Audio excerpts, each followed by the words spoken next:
Bhim army के राष्ट्रीय अध्यक्ष और नगीना से सांसद चंद्रशेखर आजाद अयोध्या पहुंचे। अयोध्या एयरपोर्ट से लखनऊ जाते वक्त मीडिया कर्मियों से बातचीत करते हुए चंद्रशेखर आजाद ने बड़ा बयान दिया है। उन्होंने कहा कि अयोध्या वासियों ने चुनाव के दौरान बहुत बड़ा संदेश दिया है, धर्म राजनीति से दूर रहें, यह बहुत जरूरी है।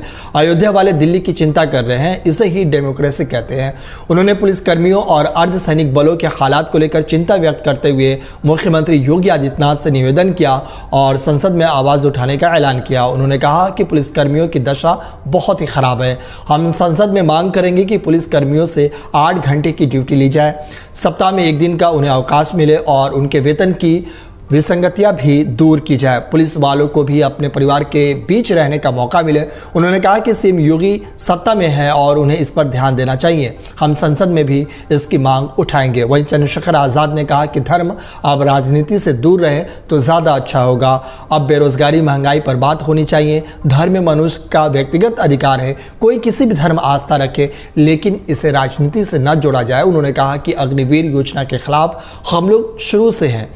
उन्होंने आगे कहा कि अग्निवीर योजना के जरिए सेना का मनोबल डाउन हुआ है, सब कुछ ठेकेदारी पर नहीं चलेगा। सरकार यदि इस पर गंभीर हो तो बहुत अच्छा होगा। बीजेपी पर तंज कसते हुए कहा कि उनकी हालत सब लोग जानते हैं, सरकार कैसे बन गई। 400 पार का नारा दिया था, 250 भी नहीं पहुंच पाए।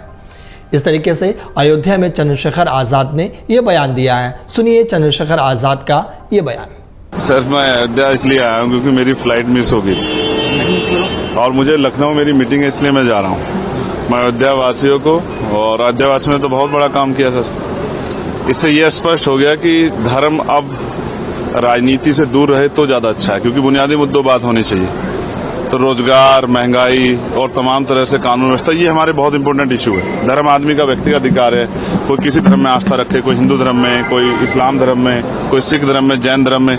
ये राजनीति में ना लाए राजनीतिक लोग तो बहुत अच्छा होगा, जिससे जनता के मुद्दों पर बात हो जाएगी। मैं आपसे ये कहना चाहता हूँ कि पुलिस जो है और अर्धसैनिक बल, वो बहुत बुरी स्थिति में, मैं उनके लिए चिंतित हूँ।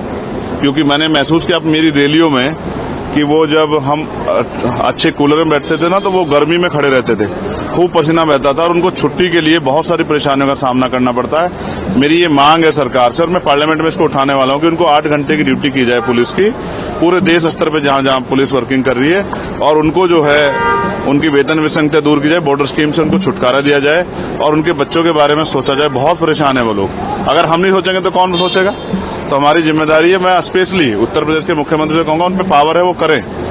पुलिस की 8 घंटे की ड्यूटी करें, उनको सप्ताह में 1 दिन छुट्टी दें, उनकी वेतन विसंगतियां दूर करें और बॉर्डर स्कीम खत्म करके उनको उनके परिवार के बीच जाने दें। वो भी इंसान है। आप बताइए। अग्निवीर को लेकर के क्या निर्णय? नहीं, अग्निवीर के हम लोग अगेंस्ट है शुरू से ही भाई।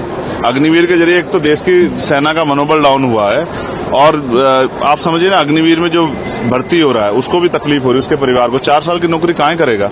सब कुछ ठेकेदारी पे नहीं चलेगा ना, इसके लिए समझना पड़ेगा और सरकार इस पर गंभीर रहे तो बहुत अच्छा है।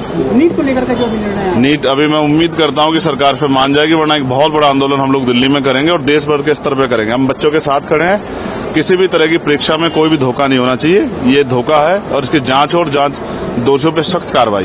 मैं फिर स्पष्ट कर रहा हूँ, सरकार कोई भी ऐसा कदम उठाएगी जो अनकॉन्स्टिट्यूशनल होगा, हम उसके खिलाफ लड़ेंगे। देखिए, इस बात को समझिए, ये एक रिस्पांसिबिलिटी है, नौकरी नहीं है, रिस्पांसिबिलिटी है। तो हम इससे क्या करेंगे कि जो लोग काम करें उनका मनोबल डाउन करेंगे। ऐसा नहीं होना चाहिए। राजनीति अपनी जगह है, धर्म अपनी जगह है।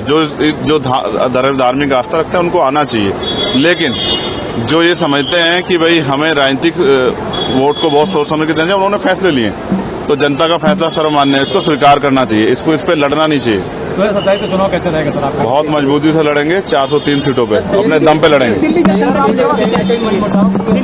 को लेकर के जी, केंद्र में कहीं न कहीं अब मनमुटाव भी धीरे धीरे दिख रहा है। केंद्र की सरकार आपने देखा ना, वो लंगड़ी सरकार है, वो कभी भी गिर सकती है। उसके हालात क्या सब जानते हैं और वो किस तरह बनी है, आप ये भी समझते हैं और मैं भी समझता हूँ। 400 पार का नारा देने वाले 250 क्रॉस नहीं कर पाए सर। समझिए ना क्या चल रहा है। जनता खिलाफ है।